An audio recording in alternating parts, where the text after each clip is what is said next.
रासपा सभापति रवि लामिछानेले विशेष पत्रकार सम्मेलन गर्ने गृह मन्त्रालयको अडानबाट रवि र रासपा दुवै ब्याक अर्कै विकल्पमा सहमत।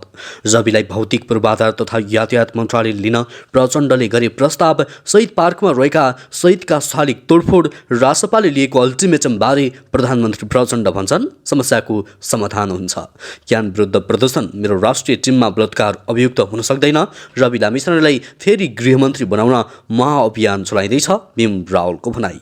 भारतमा सुत्तैमा गाडी बाडिरहँदा भएको भागदौडमा 4 महिलाको मृत्यु, लोकतन्त्र बलियो हुन प्रेस बलियो हुनुपर्छ गगन थापाको भनाई। चितवन 2 मा आफूलाई निर्वाचित घोषणा गर्न माग गर्दै उमेश श्रेष्ठ निर्वाचन आयोग जाने। देश माओवादी आन्दोलनको मुद्दा वरिपरि नै छ प्रधानमन्त्री प्रचण्डको भनाई। कर्णालीका भौतिक पूर्वाधार मन्त्रीको दाबी, वार्षिक 10,000लाई रोजगारी दिन्छौं। गुल्मीमा भारतीय नागरिकको हत्या आरोपमा श्रीमान श्रीमती पक्राउ। फागुन 9 गते दशरथ रङ्गशालामा नेभरल्यान्ड कन्सर्ट हुने। बीपीडब्ल्यू लघुवित्तको आइपिओ खुल्यो। कमल थापाको पार्टीमा विद्रोह, लाक्पा समूह नागरिक उन्मुक्तिमा प्रवेश गर्दै राष्ट्रिय सभाको उपाध्यक्षमा काङ्ग्रेसले उम्मेदवारी नदिने, माओवादीकी अर्याललाई समर्थन गर्ने र अफगानिस्तानमा शीतलहरका कारण मृत्यु हुनेको सङ्ख्या 175 पुग्यो लगायतका आज दिनभरका केही चर्चामा रहेका महत्त्वपूर्ण खबर अपडेटहरू आजको यस भिडियोमा। दर्शकवृन्द नमस्कार अनि हार्दिक स्वागत छ। आज पनि केही महत्त्वपूर्ण खबर अपडेटहरू लिएर म सन्तोष कछायत उपस्थित भएको छु।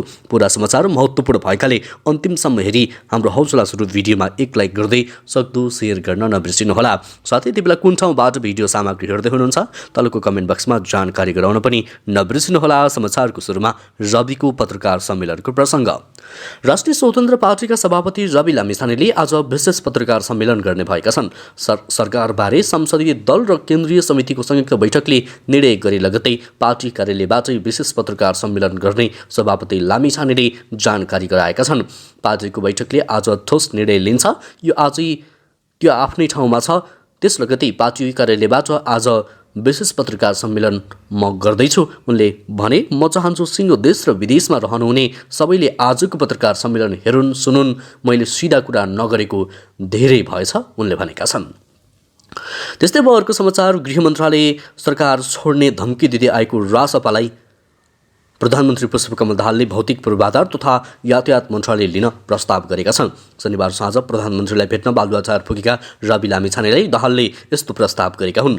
बालुवाचार भेटमा दाहालले यस्तो प्रस्ताव गरेपछि पार्टी कार्यालय वसुन्धरामा रासपाको आकस्मिक बैठक बसेको थियो। बैठकमा लामिछानेले पहिला दलभित्र साझा धारणा बनाउने प्रस्ताव गरेका थिए। सरकारबाट तत्काल हट्न नहुने विवादमा परेकाले सभापतिले सरकारमा जान नहुने आवाज पार्टीभित्रकै नेताबाट उठ्न थालेपछि उनले यस्तो रोक्न खोजेका हुन्। यद्यपि उक्त बैठकले अर्थ मन्त्रालयको अन्य मन्त्रालयको प्रस्तावमा के गर्ने भन्ने विषयमा निर्णय लिन सकेन। बरु बैठकमा सहभागी एक नेताका अनुसार राष्ट्रपति चुनाव र उपनिर्वाचनको मिति तय नभएसम्म सरकार छाड्न नहुने मत बलियो भएको छ। सर्वोच्च अदालतको आदेशपछि सांसद पद गुमाएका लामिछानेले पनि उपनिर्वाचनको मिति नतोकी सरकार छाड्न नहुने बताएका छन्। दुवै विषयमा निर्णय लिन आज बिहान 11:30 बजे नै बैठक बस्ने र सो बैठकले प्रधानमन्त्रीले गरेको प्रस्ताव उच्च स्तरीय संयन्त्रका संयोजकहरूको सुझावबारे छलफल हुने जनाइएको छ। त्यस्तै अर्को समाचार। गृह मन्त्रालय नै पाउनुपर्ने अडान राख्दै 2 दिने अल्टिमेटम दिएको राष्ट्रिय स्वतन्त्र पार्टी अडानबाट पछाडि हटेको छ। बिहिबार केन्द्रीय कार्यसमिति र संसदीय दलको संयुक्त बैठकले सत्ता गठबन्धनको सहमति अनुसार गृह मन्त्रालय आफ्नो दललाई दिनुपर्ने भन्दै 2 दिने अल्टिमेटम दिएको थियो। रासपाका सभापति रवि लामिछानेलाई गृह मन्त्रालय फेरि दिनुपर्नेमा लबिङ गर्दै आएको रासपा यो अडानबाट पछि कमब्याक भएको प्रधानमन्त्री निकट स्रोतको दाबी रहेको छ।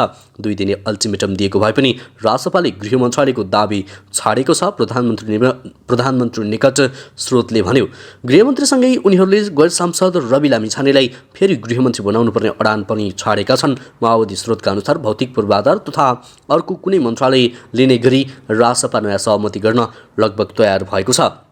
गृह मन्त्रालय नपाउँदा सरकार छोड्दाको हानि नोक्सानी र आलोचना उनीहरूले नै बिहोर्नु पर्ने भएपछि उनीहरूले गृह र रविको दुवै दाबी छोड्ने मनस्थिति बनाएका हुन्।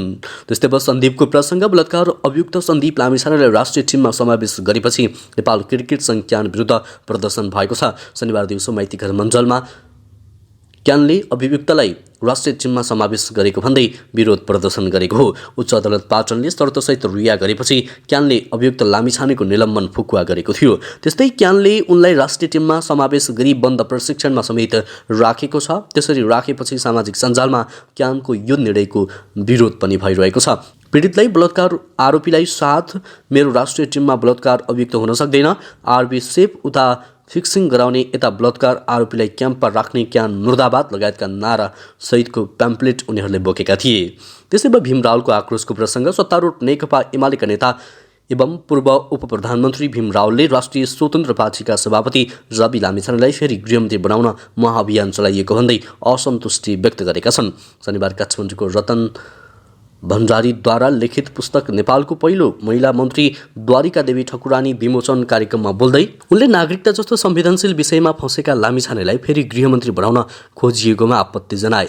नेता रावलले भने आज मन्त्रीहरू हेरौँ त, जसको वैदेशिक रोजगार कम्पनी छ उनलाई श्रम मन्त्री, उसैलाई श्रम मन्त्री, जसको निजी स्कुल एकदम महँगो छ ऊ शिक्षा मन्त्री, जसलाई नागरिकता जस्तो अत्यन्त संवेदनशील राष्ट्रियतासँग सम्बन्धित छ निजलाई खोजी खोजी त्यही नागरिकता स्वच्छ बनाउन गृह मन्त्रालय भनेपछि त्यही चाहिन्छ भन्ने महाअभियान। के देशमा साँच्चै सुशासन आउन लागेको हो?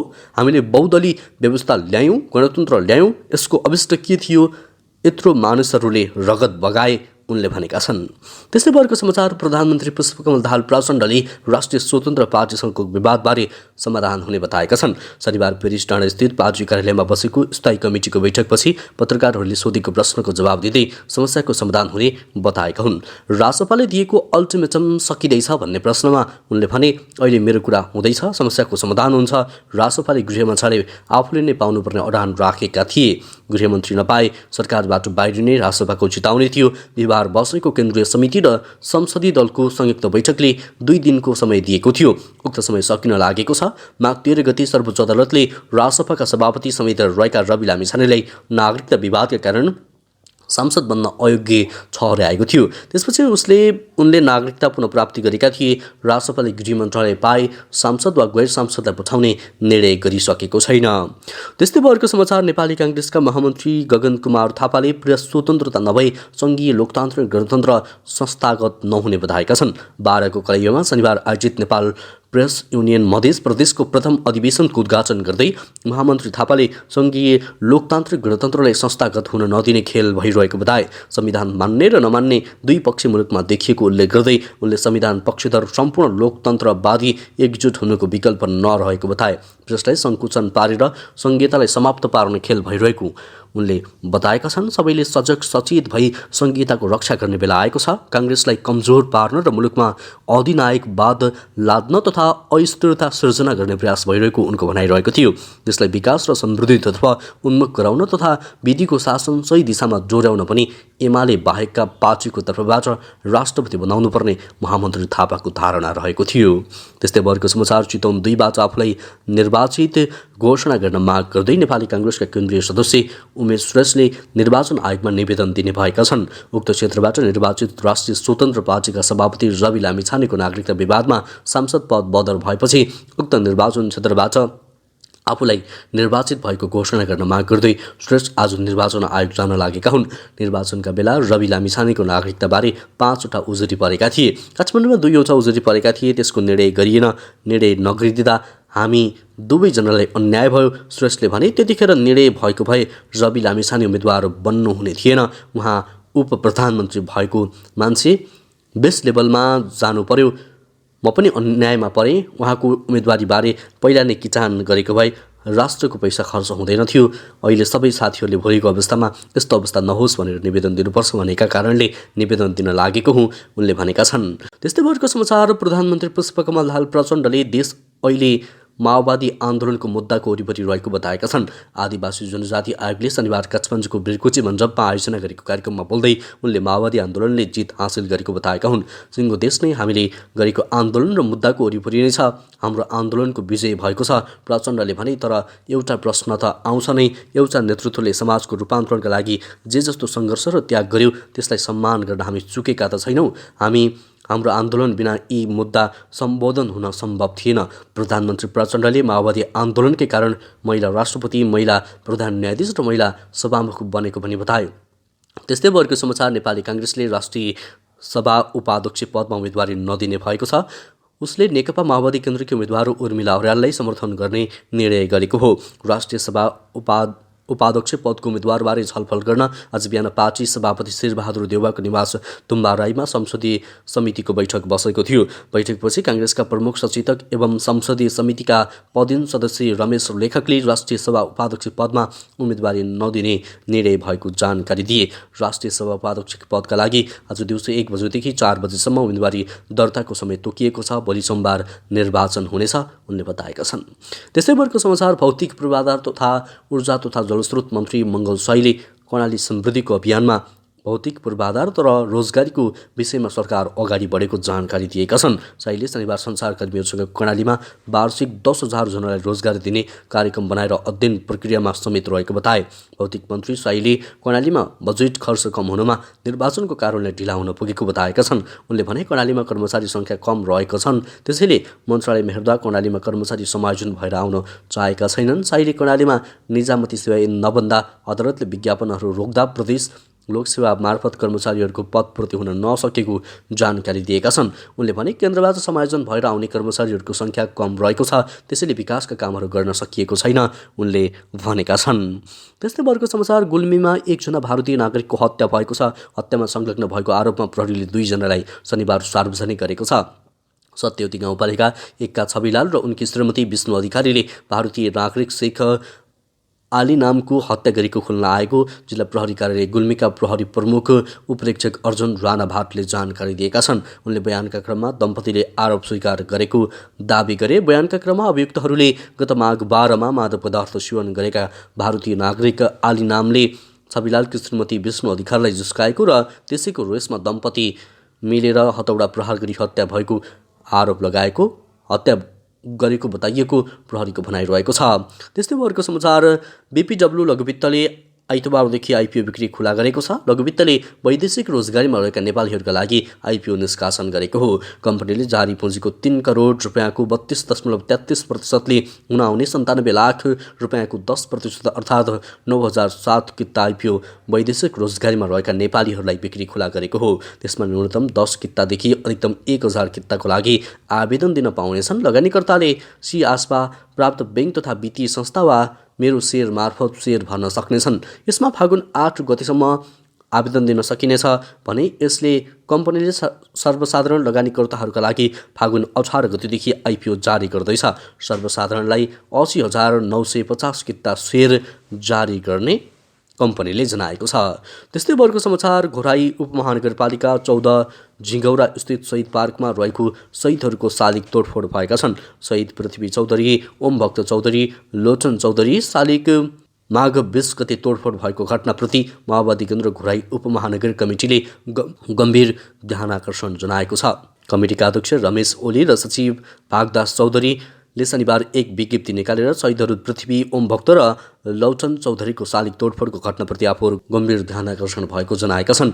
विज्ञप्तिमा घटनाबाट हतोत्साहित नहुन शहीद परिवार र परिवर्तन पक्षधर जनतामा अपिल गर्दै यथाशीघ्र शालिग्राम पुनर्निर्माण गरिने उल्लेख गरिएको छ।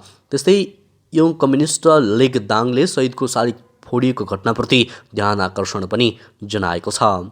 त्यस्तै वर्गको समाचार कमल थापा नेतृत्वको राप्रपा नेपालबाट एक समूहले विद्रोह गरेको छ। सो पार्टीका उपाध्यक्ष लाक्पा तामाङ समूहले पार्टी परित्याग गरेर नागरिक उन्मुक्ति पार्टीमा प्रवेश गर्ने तयारी गरेको हो। त्यसका लागि लाक्पा समूहले आइतबार दिउँसो राजधानीमा पत्रकार सम्मेलनको आयोजना गरेको छ। लाक्पाले आफूहरू नागरिक उन्मुक्ति पार्टीमा प्रवेश गर्न लागेको जानकारी दिँदै राप्रपा नेपालको अब औचित्य सकिएको बताए।